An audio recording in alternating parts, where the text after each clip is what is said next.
Hello, everyone, and welcome to episode 197 of the True Crime All the Time Unsolved podcast. I'm Mike Ferguson, and with me, as always, is my partner in true crime, Mike Gibson. Gibby, what is going on with you? Hey, man, I'm doing well. Me too. Yeah? You know what I will say? What's that? You and I have a lot of content out this weekend. We do.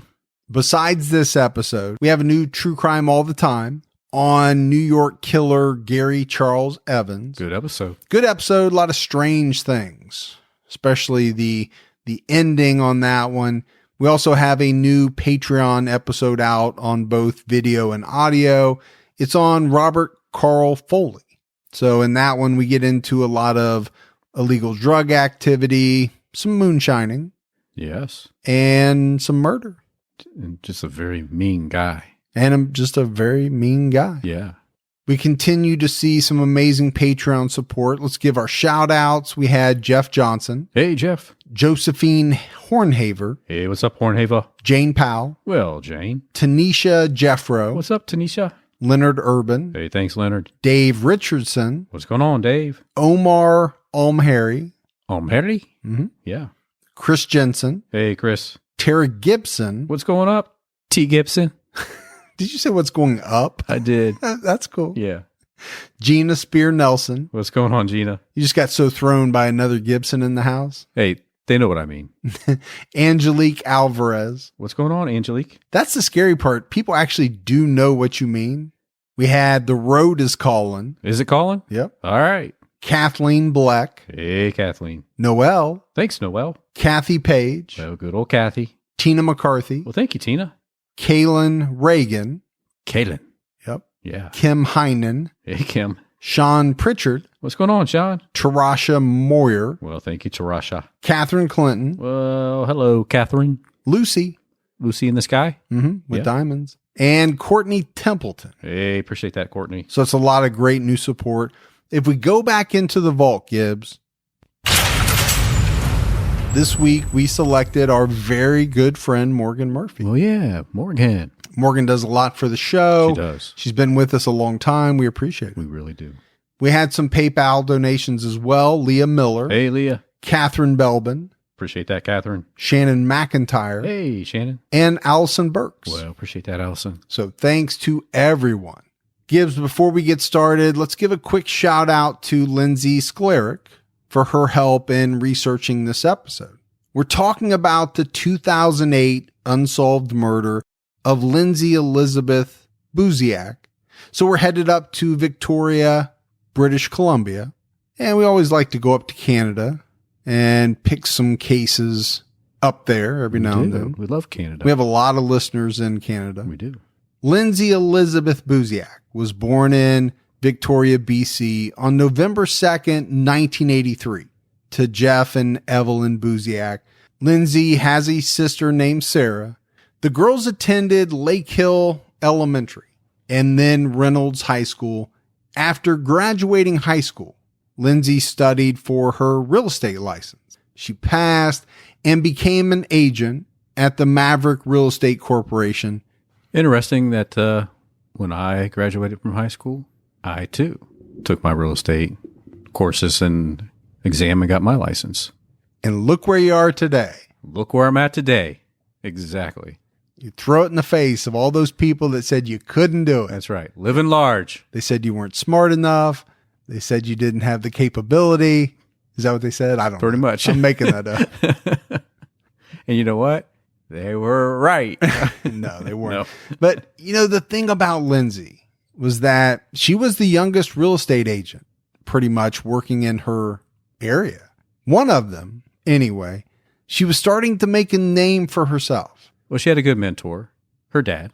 Yeah, her dad was a successful real estate agent, and that sure helps, right? When you have someone in the family who's already in that same line of work, man, you can't really ask for a better mentor. And the fact that it's your dad. And that's who my mentor was when I got into real estate, my dad. I know. I mean, I would say my dad was a mentor, just not in business. He was a teacher. I didn't go into that profession, so he couldn't really help me in really anything that I did in my professional life. But in life in general, he was a great mentor.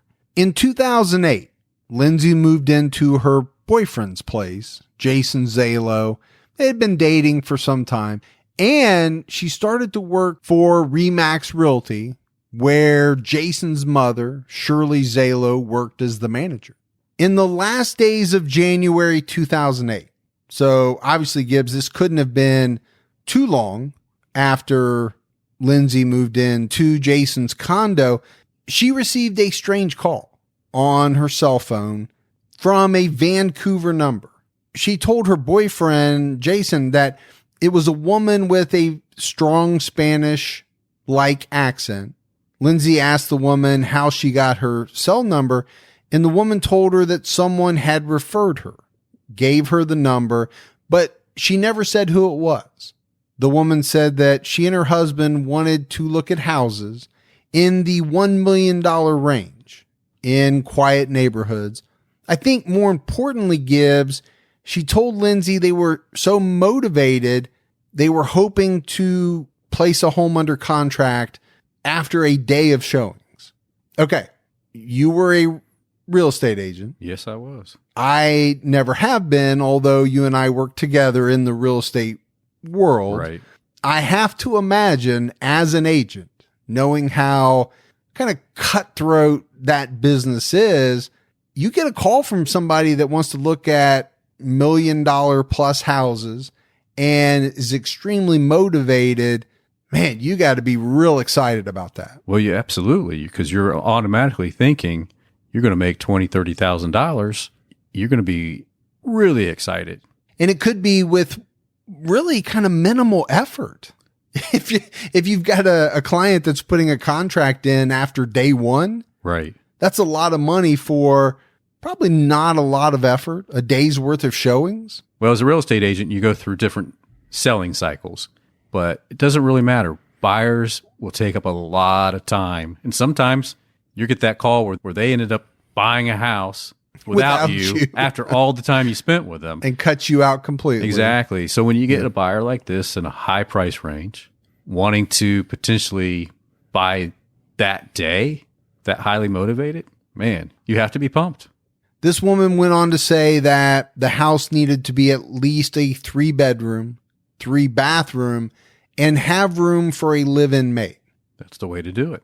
Yeah, that's the way to do it. But I mean, at least 3 bedrooms. I'm thinking if you're going to have a live-in maid, you're going to want more than just 3 bedrooms for $1 million house. That's what I'm thinking. But again, I'm not all that familiar with the neighborhoods that, or the neighborhood that we're going to be talking about. Right. Can I get into the 4 or 5 bedroom range? Maybe. The very next day, the woman's husband called Lindsay to say that he would be looking at the houses alone because his wife was unavailable. Lindsay told her colleagues that, this fact made her somewhat uncomfortable, and they felt the same way. And they warned her that something just didn't seem right? This was a little strange. But her broker at that time did not have a policy about showing properties alone, or for that matter, having any records of the buyer before showings. So this has always been a pretty big issue in the real estate business. I grew up with my parents selling real estate. I was in that arena for a while, and it was something that every now and then you would hear a story about a female agent being sexually assaulted in one of the vacant homes, or an agent robbed, and occasionally somebody would be murdered. And you really didn't have, for the longest period of time, any policy wrapped around that or any safeguards. Now, I think that's changed a lot since then with all the different showing instructions and showing protocols. But like I said, for the longest period of time, it was just like you were not going to miss an opportunity to maybe make some money. So you just headed off to that house to meet whoever it was going to be. And unfortunately, there are quite a few unsolved murders that revolve around female real estate agents showing houses. And that's kind of a sad fact, Gibbs, that, a lot of times it takes a certain number of tragedy to occur before things get put into place, right? You and I, we used to talk about this in the business world sometimes. Sure. It takes something going wrong for people to realize that, oh, we need something in place for X. Right. Because we didn't know X could happen, or it really wasn't top of mind until it became this big issue. And then you have to figure out, okay, now how do we make sure it doesn't happen again? Yeah, in a perfect world, you'd put safeguards in for everything. But, as a society, we've never been able to do that. Think about how national security, air travel, everything changed after 9/11. Oh, yeah, in a big way. Reactive. You'd love for us to be proactive, but then people would get upset about a lot of things being put into place and say, why are you doing this? There's no need for it. That's right. You're taking away some of my liberties.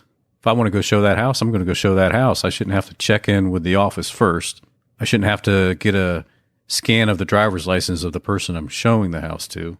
One, they might not want to give me a scan of their license because they want to remain private.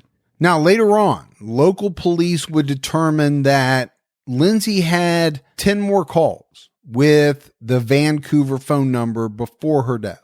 I think one of the other issues that, cropped up in this case is that, for some reason, Lindsay never wrote down the name of the callers, either the man or the woman. She simply had the number in her phone as $1 million. Well, maybe their accent was just too heavy for her to understand what their name was. I've had that actually happen to me before. And I just end up, making a mental note of what that person was looking for and what their number was. But I really never knew what their name was. I've had that actually happen a couple of times in real estate. Really, that's surprising, as good as you are with accents. I know. That you wouldn't be able to nail that. And I have to think that's probably what happened here, because I can't imagine you have somebody who wants to buy $1 million home that you would not attempt to try to get their name. Yeah, because don't you want to know their name and Right. be able to talk to them in that way the first time you meet them? Yeah. But you also don't want to say, I can't understand you. Can you repeat and then maybe lose the business. So you say, just jot it down like you understood them.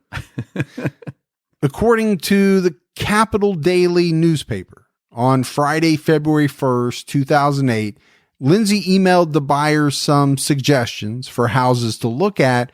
After the email, police believe there was a 10-minute phone call during which she gave them the address, 1702 D'Souza Place in the Gordon Heads development. This house was listed for $964,900. It was located in the town of Saanich, which is in Victoria. The listing agents were Lori Lidstone and Nancy DeCastri. The viewing was set up for Saturday, February 2nd, 2008 at 5:30 p.m. Later that Friday night, Lindsay was extremely nervous about the viewing scheduled for the next day, but she thought, okay, if it went well, the commission was going to be nice. Right? Really nice. Really nice. This is a lot of money. Jason told her not to get too excited. And, really, I think Gibbs, he said that he told her he wasn't even sure that this buyer was going to show up. And I could get that, you have people that fish for some information. They act like they are hot to buy something. And then you get to the property and guess what? They never show. I've had that happen before. Well, and it's almost a scenario that seems too good to be true. Yeah. Right? Buyer needs a house right now in the $1 million price range. Does it happen? Sure. I'm sure it happens all the time, but you could also make the argument that, wow, it's too easy. Too good to be true. It's too good to be true. Around 7:15 that night, Shirley Zalo stopped by to visit her son and Lindsay, and she overheard Lindsay chatting with the potential buyer for about 15 minutes, but she never heard exactly what was said. Around midnight, Lindsay told Jason again that she was still nervous and that she should not have made the viewing for 5:30 p.m. because she was supposed to be going to her girlfriend's bachelorette party that night. Jason offered to do the showing for her. since he was a real estate agent as well, but Lindsay declined. Well, if you think about the showing, 5:30, figure you're going to be in the property for, half an hour, 45 minutes. If they like it, they want to write it up, there's another hour of doing paperwork. So if she was concerned that she would miss the night out with the girls. But she wanted to follow through on what she had set up. On Saturday, February 2nd, Lindsay stopped at her office a little after 3 p.m. to get some paperwork and run the buyer's phone number through the showing system. She wanted to see if they had viewed any other houses before that day, which they had not. That's not a bad thing to do. You're kind of questioning, is this buyer for real? A little nervous about it. So if you can run them through the system and you can see that they have seen something that office has listed, then you might be a little bit more comfortable. Yeah, you also might be wondering, am I wasting my time? Because you get in there and you see, they've looked at 30 houses in the last 4 days. Yeah. Well, maybe they're not as motivated as they told me they were on the phone. Right. And I'm going to be putting in a lot more time than I thought I was. She then met Jason for a late lunch around 3:30 at a restaurant named Sauce. Jason told police that he once again made the offer to handle the showing for Lindsay during lunch, but she insisted on doing it. Jason paid the bill at the restaurant at 4:24 p.m. And afterward, it is believed Lindsay went home to change for her appointment. Jason went up the road to an auto shop called SHC Auto Graphics. He was going to present an offer to the owners on a real estate transaction Lindsay was working on with them. He arrived at the shop at 4:29 p.m., according to the CCTV from the shop. While he was there, Jason called Lindsay and offered to meet her at the house because he had paperwork from the SHC real estate deal that needed her signature. I think that was one reason, Gibbs, but I think another reason was he wanted to make sure that she was okay. Yeah, I mean, for the last 24 hours, it's just been a big concern of hers. She's been worried about it. And you can't tell me that there wasn't some concern on his part. Obviously, there was. Sure. Yeah, he's made the offer a couple of times to handle it for her. I'm sure part of that was to allay her concerns. I'm sure a big part of that was because he was probably somewhat concerned as well and just thought, hey, I let me just do this. Right. Then we'll both feel better. Exactly. Now, Jason claimed later on that Lindsay agreed to let him meet her, but she still wanted to do the showing by herself. Right after Jason called Lindsay, he got a call from his friend Cohen Oatman, who was supposed to be meeting him for dinner that evening. Cohen said his cell phone had died and he was calling from a payphone in town. The two decided just to go to the house together, and Cohen drove to SHC. The CCTV from the shop shows Cohen leaving his vehicle and getting into Jason's 2005 Range Rover. They're seen on camera leaving the place at 5:30 p.m. Around that same time, two witnesses recall seeing the prospective buyers walk down the cul-de-sac towards 1702 D'Souza. The witnesses also saw Lindsay greeting the couple by the back of her BMW in the driveway. They said that Lindsay had some paperwork on the trunk that she was showing the couple. The witnesses described the buyers as a 6-foot-tall Caucasian man with dark hair wearing what they called a classy brown jacket that fell below his waist. The woman had blonde hair and wore a unique-looking dress. They said that both of them appeared to be between 35 and 45 years old. The witnesses saw Lindsay shake the couple's hands, and then the three of them entered the house together. Records later showed that Lindsay accessed the electronic real estate lockbox at 5:29 p.m. So, we have a lot of things, Gibbs, here happening right around the 5:30 p.m. time frame. Yeah, we really do. We got Jason coming from SHC with his buddy in the car with him, headed towards this house. Meanwhile, you have Lindsay out front with the prospective buyers, reviewing some paperwork, and now heading into the house. According to LindsyBuziak.com, which is Lindsay's dad's website, as Jason pulled away from SHC, he texted Lindsay, "I'll come meet you and I'll be 10 to 15 minutes or so." And that's when Lindsay texted back, "Okay, I'll see you in a bit. I gotta go. The Mexicans are here." And apparently, Gibbs, this was the name that Lindsay had given the clients. The Mexicans. She didn't know their real name, but she knew that they spoke Spanish. But some of this information, Gibbs, has been contradicted by Capital Daily. They reported that they received a redacted police report, which stated Jason called Lindsay when they left because his navigation system would not bring up the address. While on the phone, she abruptly ended the conversation and said, "Oh, I've got to go. They're here." Jason asked her to text the address and hung up. She did text the address, and Jason texted back, letting Lindsay know he was on his way. So you can see where the contradictions are between the website and the reporting by the Capital Daily newspaper. What is important to note is that the Saanich Police Department, they just didn't give up these reports. Capital Daily had to go to court. They won. And this was years after this occurred. Yeah, it was a long battle for sure. Now, I think you then have to assume that the police reports are accurate because that's what the Capital Daily is basing their reporting on. Right.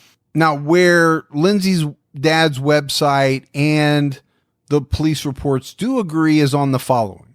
At 5:38 p.m., Jason texts just a couple of minutes away. That text was never opened. And according to police, this was the last text that Jason sent. At 5:45 p.m., Jason and Cohen pulled into the driveway next to Lindsay's black BMW. He later told police that he saw a male figure walking inside the house, and the person appeared to be heading to the back door. Jason said, he didn't want to disturb the viewing, so he backed out of the driveway and parked across the street for several minutes. He then texted Lindsay, "Are you okay?" But the text was not answered.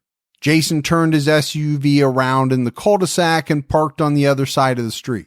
He and Cohen watched the house. They didn't see anything. So they got out of the vehicle around 6 p.m. and walked up to the house. The front door was closed and locked. The lockbox was missing.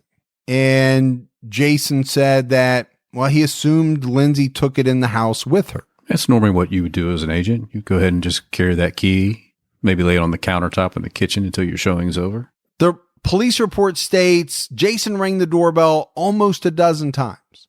When no one answered, he and Cohen walked to the back of the house looking for a basement entrance. They didn't find one, so they returned to the front yard and looked through the windows. Jason called the listing agent's office from the number on the for sale sign to get the garage code, but the office didn't have it. So they told him to text the listing agent, but she never responded to his text. So I think Gibbs, there's no doubt at this point, no other option. There's no other option. He's frantic. So he called 911. This was at 6:05 p.m. Jason told the operator that his girlfriend is a real estate agent. She showed the property at 1702 D'Souza Place. She was inside the home, but not responding to his calls.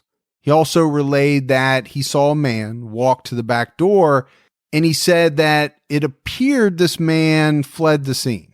He further told the operator that the front doors were locked and asked that the police be sent to this location. But Jason and Cohen didn't wait for police to arrive. They walked to the other side of the house trying to find a way inside. I think anybody would, right? You would just constantly keep searching for any way to get into the house to see what the heck is going on. Yeah, I think after you place that 911 call, very tough to just then maybe stand at the bottom of the driveway and wait. It's not in most people's nature, right? You want to get something done. You're frantic. You think you're girlfriend's inside. Okay, Yeah. let's find a way inside. Something's got to be wrong because why wouldn't she answer my calls? Why isn't she answering the front door? I've got to do something. On that side of the house, they noticed a large enclosed patio. The patio was fenced in, but when they looked over it, they saw a wide open door. So Jason helped push Cohen up and over the fence, and Cohen headed inside the home to go to the front door to let Jason in. Jason ran back to the front door, and Cohen let him in. Jason called out Lindsay's name as he and Cohen searched the first floor, but they didn't find Lindsay. So they ran upstairs to search the bedrooms. And it was on the floor of the master suite where Jason found Lindsay's body. According to the police reports, Jason checked her arm for a pulse and tried to perform CPR. So this is bad, Gibbs. Real bad. Yeah, this is the worst case scenario for Jason. Find his girlfriend dead. Jason screamed for Cohen to call 911. And he did. He made that call at 6:11 p.m. During the call, he said that they had entered the house. They saw bloody footprints, and they found Lindsay lying in a pool of blood. The Saanich police arrived during this second phone call. And on that call, Cohen can be heard saying that he could hear the sirens coming. Once on site, the police could see Jason and Cohen through the upstairs window, waving at them to get up there as soon as possible. The police entered the home and took control of the murder site. Police searched the house with a dog to clear it, and at the same time, they went upstairs. They took Jason and Cohen, got them outside, separated them, and took them individually to the police station for questioning. The police confirmed that Lindsay was dead, and it appeared that she had been stabbed several times. Her body was eventually removed and taken to the medical examiner so that an autopsy could be performed. The investigators on site were unable to locate a weapon, but they did find some fingerprints and some bloody footprints. They gathered blood samples and collected any potential evidence. But really, Gibbs, I think as far as that night goes, when police were at the house, they couldn't determine a whole lot. Not really much more than someone was inside the home with Lindsay, most likely overpowered her and stabbed her repeatedly. Yeah, they weren't left with much to go on. The medical examiner performed the autopsy and put 24-year-old Lindsay's time of death at 5:40 p.m. Sadly, this was just 5 minutes before Jason and Cohen arrived at the house. Her official cause of death was blood loss due to multiple stab wounds. The examiner didn't find any defensive wounds, which implied she had been attacked from behind. Which would make sense. It would, because if I see you coming at me with a knife, my instinct is going to be probably to put my hands up. Right. You're going to see some type of defensive wounds. There's no way I'm just going to let you stab me without trying to, protect myself. But if you attack me from behind, I don't have the chance to.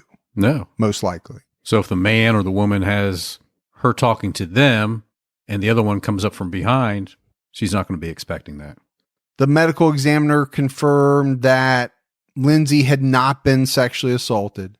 Now, the Vancouver Sun reported that Lindsay Buziak had been stabbed 40 times. She had received 40 stab wounds. But, Gibbs, they're the only outlet that we found that reported anything like that. Right. I mean, almost every other outlet said multiple, several, made it sound like it was 3, 4, maybe 5. Nobody else said 40. So what is it? And I don't know if we're going to know until all the police reports are finally out there in the open. Yeah, technically, if you say multiple, that technically could be a very high number. It could be, but it's just so strange that they came out with this very specific, very high number. Right. And no other outlet had anything even approaching that. 40 stab wounds would take a little bit of time. Yeah. I mean, that's one of the things that did kind of pop into my head. Number one, it normally does not take 40 stabs, wounds to kill somebody. Right. And it would take some time. And then you are exposing yourself further unnecessarily. Right. As a killer. Now, a lot of times we see that with serial killers, they go overboard, right? Sure. Rage, a lot of stab wounds. But if you walk to the property and you got to walk back to wherever you parked your car, I'm assuming you don't want to have a lot of, or be seen with a lot of blood on you. And that's a great point, right? The more stab wounds, the more blood spatter. Yeah. And this is up close because you're using a knife. Sure. So chances are some of that, quite a bit of that is going to come back on you. So, I mean, we're just talking through, we don't know that number. And like you said, we won't know the exact number until the police reports are redacted or that information comes out. But it's an interesting thing to talk about because there are implications based on what that actual number is. Well, sure. Because like you said, 40 stab wounds, that's a bit of rage. And that would tend to lead you to a certain type of suspect. Yes. Investigators determined that an outgoing call occurred from Lindsay's BlackBerry at 5:41 p.m. Their theory is that the BlackBerry was in Lindsay's pocket as she was being attacked. The call went out inadvertently during that time frame. So this is interesting as well, Gibbs, because it does line up with the medical examiner's determination of time of death. The first lead for police to investigate was the phone number used to call Lindsay over the past week. It was determined that the number belonged to a prepaid cell phone and that it was only used to contact Lindsay. The phone was registered with what police thought was a fake name, Paulo Rodriguez, but to an actual address in Vancouver. The address turned out to be a business. Investigators believe that the business had no connection and it was just an address used at random to register the phone. According to the Capital Daily, the phone was purchased in November 2007 in Vancouver and then activated in late January 2008 in the same area. So, this is something that I find very strange. And again, this whole case is strange. Sure but, is. This fact in particular, I think most people, if they're going to go buy a prepaid cell phone, they're looking for it right now. Yeah. And they're probably going to activate it when they get home or within the next couple of days. Not sit on it for a few months. Right. Who buys a prepaid cell phone and then waits 2 months to activate? Somebody planning something. Yeah. Somebody that is planning well in advance. Yeah. And they know they're going to need this prepaid cell phone down the road. Now, the question is, did they know exactly what they were going to need it for? Who all was going to be involved? Or did they just know that something was going to happen where they were going to need that they might need that phone? Something similar to what happened to Lindsay. Right. Or was she a target as far back in November as November of 2007? I think it's a huge question. Yeah. Police were also able to determine that the phone arrived in Victoria 24 hours before the murder. And they figured out that after the murder occurred, that phone was never used again. Again, it just aligns to what you just said. Was this phone bought specifically to be used for this murder? Or was it bought to be used for a murder and the victim turned out to be Lindsay Buziak? I mean, I think that's a big question in this case. The fact that it was never used again, I think would have happened either way. Yeah, I think any smart killer would have dumped that phone. Yes. Jason and Cohen were interviewed the night of Lindsay's murder at the Saanich police station. Both men were cleared by CCTV footage and phone records. Jason also took and passed a polygraph test. Police have said all along he has been cooperative except for the fact that he has refused to provide a DNA sample. But I think you could argue why someone would and wouldn't want to provide a sample. Yeah, I mean, I think you and I have talked about it in a number of different variations of why someone would or would not want to willingly do that. Yeah. But you're going to have people that look at it from both sides. You're going to have people that say, if you didn't have anything to do with this, why would you not want to provide a DNA sample to help police in the investigation of the murder of your girlfriend? You have people on the other side saying, whether you had anything to do with it or not, let's just assume you didn't have anything to do with it. Right. Don't provide that DNA sample. And not to get too far into the weeds, but you can get into, okay, police found DNA on Lindsay. That's going to match Jason's DNA. Sure. Yeah. But they live together. Right. And so it's a no-win situation, kind of. Yeah, because they could argue, well, it had to be him because we found his DNA on her. He has to defend that now, saying, well, of course you found my DNA. I was with her. We lived together. Yeah, we had lunch right before then, and we washed our clothes in the same, Right. You can get into all types of different scenarios. I can very easily imagine a defense attorney telling him or advising him, hey, don't do that. Yeah. I know you're innocent, but don't do it. You had already taken a lie detector test that you passed. That should be good enough. CCTV, Yeah. phone records. You've done enough. Yeah. So I don't know. I think people will be split on that. Some folks in the audience will think one way and some will think the other. But there are definitely two sides to that coin. Look, I don't want my DNA out there in the system. You definitely don't. Police looked at Jason's mother, Shirley, because she was both Lindsay's boyfriend's mother and she was also Lindsay's manager.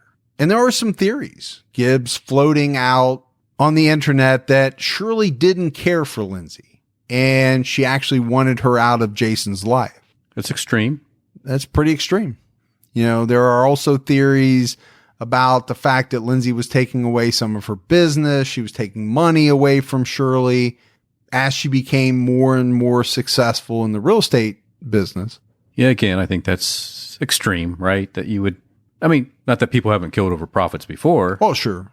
But I think that's a little extreme. But again, in any unsolved case like this, especially one like this is a very high profile case. You are going to see a lot of theories floated around by a number of different people. Could it happen? Sure. Do those theories involving Jason's mother seem all that likely? Nah, not really. We've seen people murder individuals for a couple bucks or just reasons that make no sense. Well, most murders make no sense, but I don't know. Doesn't seem likely. I'll put it that way.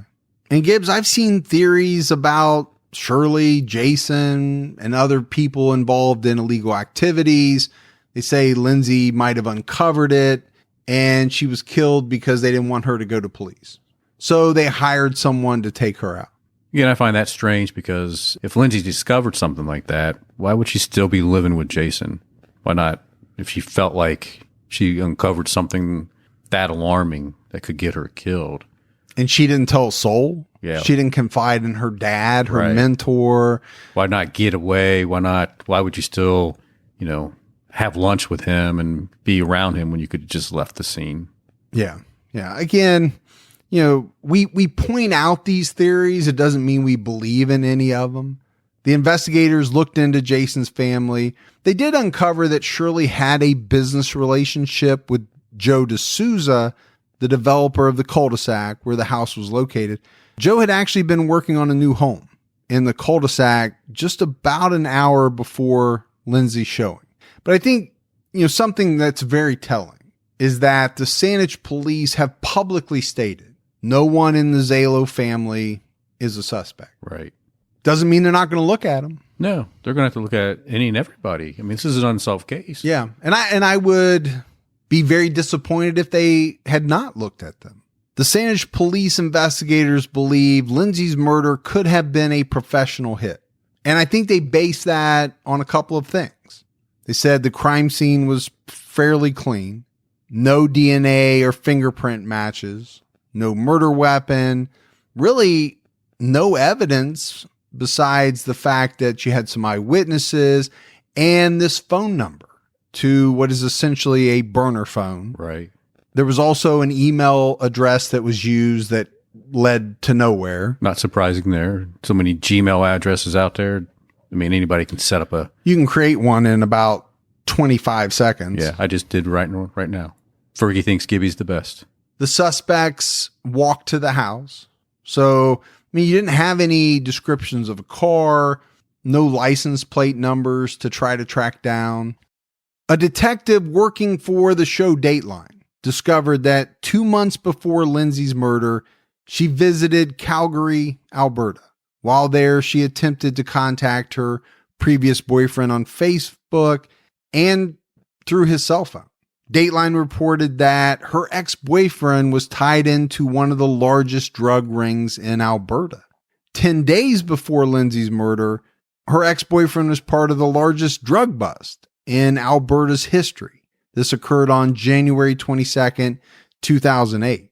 So I think based on this information, Gibb, some people have theorized that individuals, maybe a drug cartel that Lindsay's ex worked for, believed that Lindsay was somehow either an informant or knew more about the operation than she probably did, and they decided to take her out. Well, if they thought that she cost them all that business, that would be a revenge kill. The Saanich police looked into this theory, but I don't think they find it very plausible. To be honest with you, I find it very strange. I don't know exactly what to make of that information, but there's no doubt that, a drug cartel, a big drug operation, they would probably not hesitate to put a hit out on someone if they felt that person had wronged them or had information that could hurt them. I mean, that doesn't seem unlikely at all to me. I just don't know if she had anything like that or if they even tied her like that. Yeah, we've heard stories of a cartel killing for less. Oh, yeah. Let's just say they're not filled with, the best of the best. I mean, they're going to do whatever they have to do to keep the business running smoothly. Sure. Yeah. And if they felt at all that she was in the way of that or could harm that, I don't doubt for a minute that they would take her out. But, again, I have no idea. It just seems awfully strange that not that long before she's murdered, she tried to contact this guy. But it could just be a coincidence, just a big coincidence. Other theories revolve around this being more of a personal attack. Someone who had detailed knowledge of Lindsay, of her schedule, maybe somebody that was jealous of her success or jealous of her relationship with Jason.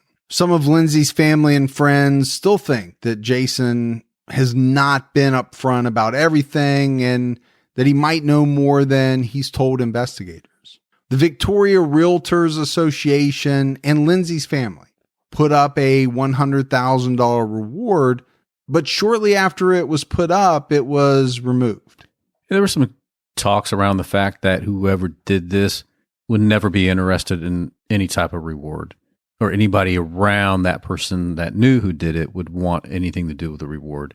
Yeah, I was going to say, I don't think that anybody who did this would be involved, right, interested in the reward. But to say that someone might have some knowledge of who did it or about what happened and they wouldn't be interested in $100,000? I'd have to disagree with that. Yeah. So Lindsay's dad over time has come up with some alternative ways to entice someone to come forward with any type of leads.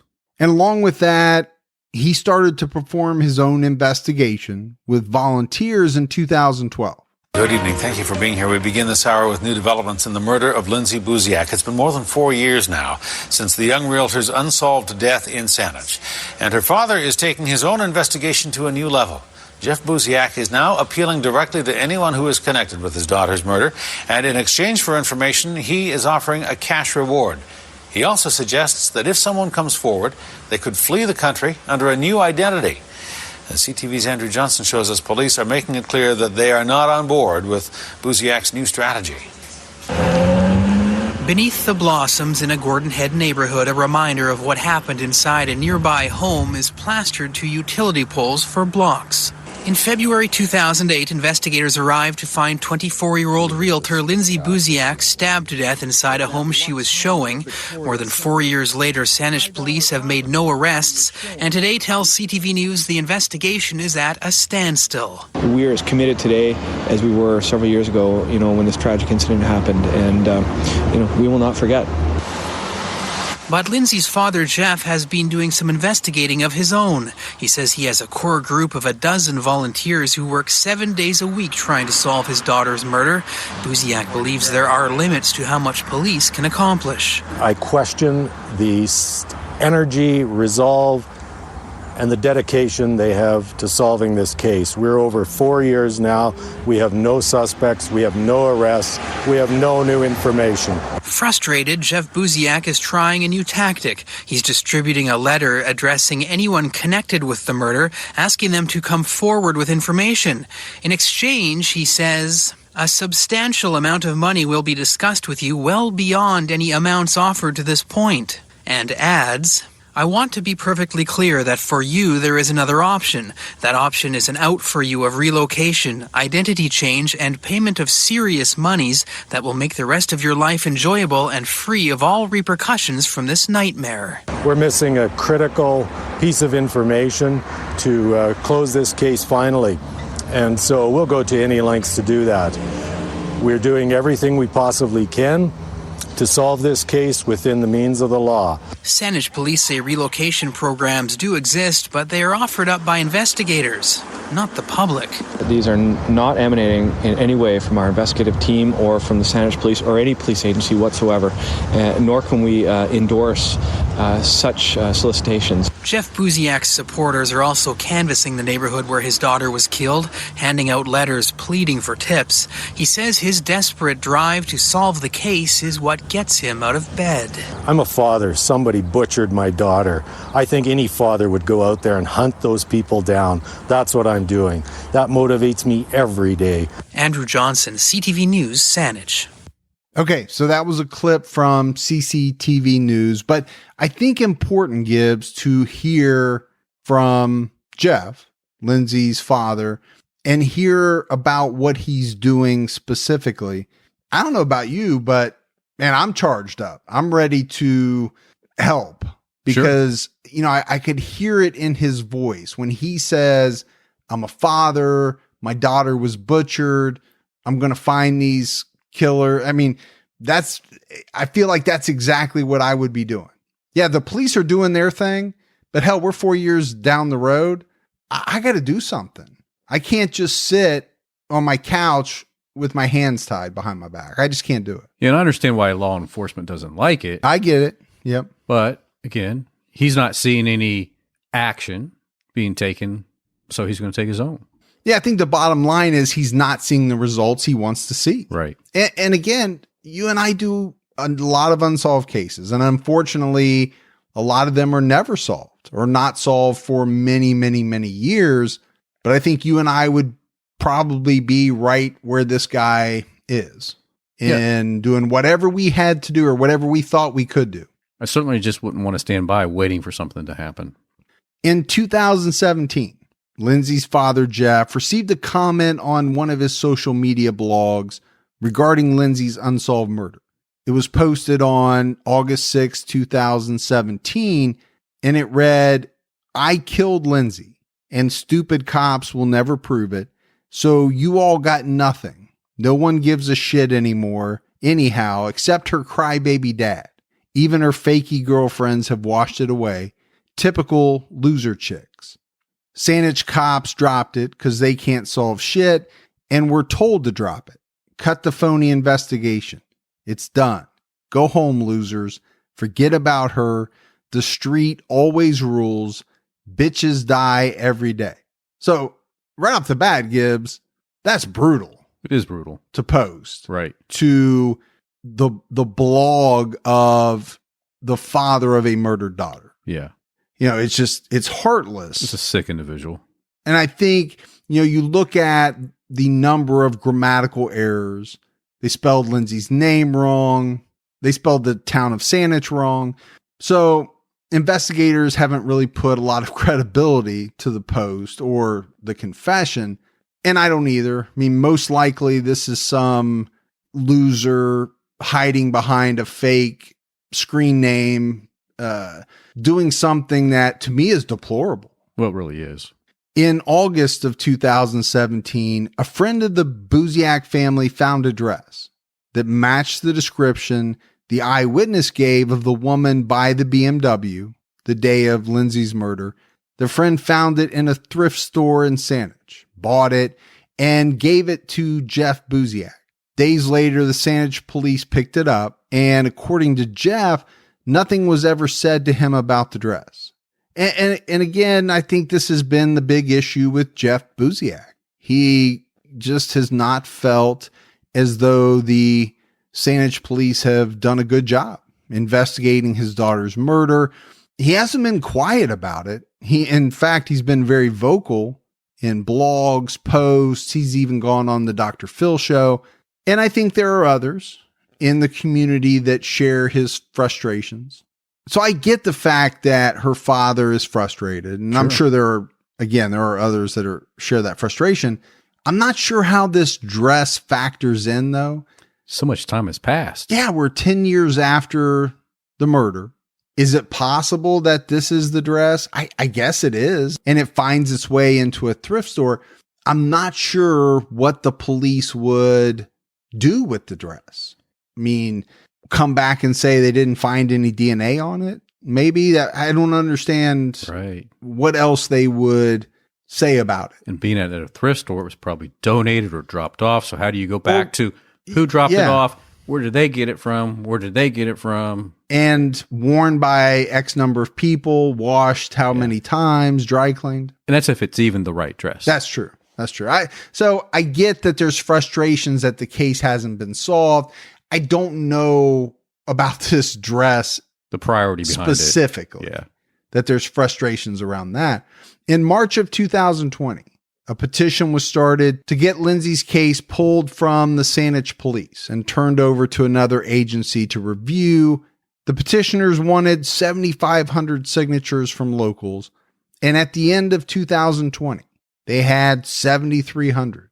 In October of 2020, Saanich police released heavily redacted files on Lindsay's case.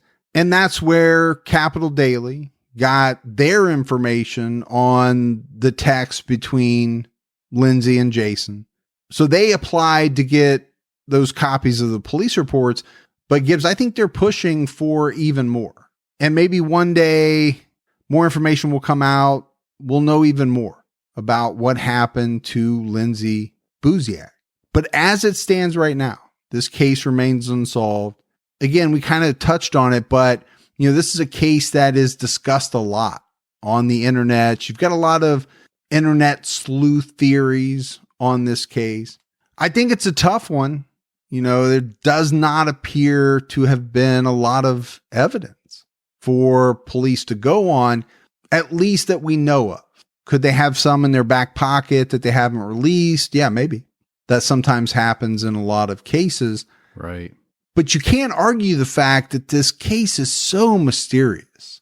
The prepaid cell phone, bought months in advance. Yeah, November 2007, but not activated until January of 2008. What appears to be a couple, both individuals talked on the phone with Lindsay Buziak. Yeah. The man calls back and says that his wife's unavailable to attend the showing, but a man and a woman show up as seen by eyewitnesses. They're signing some paperwork. So, obviously they're going, at the very least, they're going through the motions of pretending to look at this house. But to me, Gibbs, this whole thing boils down to, was Lindsay Buziak targeted specifically, like ahead of time? I mean, we know somewhat ahead of time because these people called Sure. prior to set the showing up.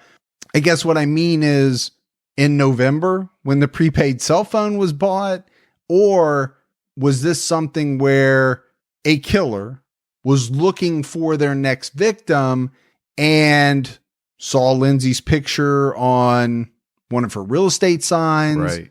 and decided that that would be the next victim?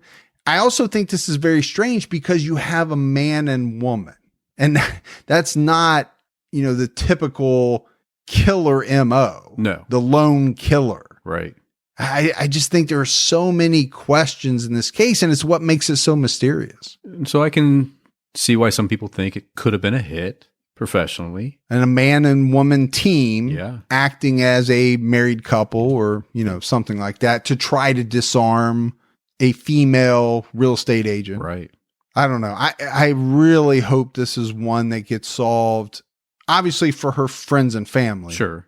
But selfishly, also because I want to know. I mean, Yeah. this is a case that really intrigues me. There are questions that I want answered too. I agree with you. Why her? Why her? But that's it for the unsolved murder of Lindsay Buziak. Gibbs, we got some voicemails. You want to check those out? Yeah, let's hear 'em. Hey, Mike and Gibby, this is Katie calling from Durham, North Carolina. It's been a little while since I've left a voicemail, but just wanted to call and thank you guys for all that you've been doing during this pandemic to keep everybody sane. I've had to make major changes to my exercise routine. We have a treadmill at home, so I'm really lucky to have that, but I get bored super easily, but listening to you guys really, really helps me and keeps me interested and engaged so I can get my runs in. That's probably going to be changing a little bit here soon because I actually am 20 weeks pregnant with twins. So I wanted to take Gibby up on his offer. He said on the Unsolved episode this week that he, for the price being right, would try out a pregnancy. So if he's interested in doing the second half of mine, I would like to take him up on that offer. Anyway, you guys are the best. I always love your banter and your humor, and really everything about what you do. So keep it up. Thanks again. Stay safe and keep your own time ticking. Thanks. Bye. The key to that was I said, if the price was right. And the price would never be right Exactly. because you would never do it. You're full of it. But congratulations. Yeah. Awesome news. Yeah, that is great news. So we always, we need more listeners. We need that next generation. Try the name Fergie and Gibby. How about that? Just Yeah. try it and see how it goes. Yes. Put that on the birth certificates. Hi, my name is Caitlin, and I love your guys' podcast. I have been listening from the beginning to the newest. I'm currently on episode 16, but I love it a lot, and I'm just letting you guys know that I have subscribed to your other one as well, the one that is Unsolved. I have subscribed to that one as well, and I love both of them very, very much, and I have always been into true crime kind of stuff, and so I find it very interesting, and you guys do a really, really good job of sometimes making it a little funny with the facts, and then also getting serious and talking about the podcast and everything. So I really appreciate it. Well, we appreciate that. And it might be a while, Gibbs, but eventually she'll hear this voicemail Yeah. on Unsolved. Pretty far away, but you're getting You there. never know. Hi, Mike and Gibby. My name is Tammy. I live in Valencia, California. Been listening to your podcast for about 3 months now. Got to listen to it all the time. And I love the way you guys put out all the information on both sides. My mom was killed when I was 8 in Santa Monica. And I always have wondered what goes through the minds of these people. What are they thinking? What could be the possible causes or reasoning? And hearing the background and all the details that you normally wouldn't hear about murderers has helped me. It's really let me see other sides that I wouldn't have, and it has had a calming effect on me, which I wasn't expecting at all. It was a total pleasant side effect. So I just wanted to let you know, there's other reasons that people listen that you may or may not have thought of, and I appreciate all you do. And I am a Patreon now, so I hope you guys put on many, many more episodes, and I thank you very much. Wow, Gibbs, I don't know that I've heard that before. Obviously, that's horrible. Sure it is. What happened, but what she said about trying to understand the mind, I think that's what drives a lot of our fascination. Sure it does. I think you and I, a lot of people listening, how can some of these people do what they do? And justify it. Yeah, that's the big question. But thank you for being a Patreon member. We appreciate that. All right, buddy, we got to get out of here. That is it for another episode of True Crime All the Time Unsolved. So for Mike and Gibby, stay safe and keep your own time ticking.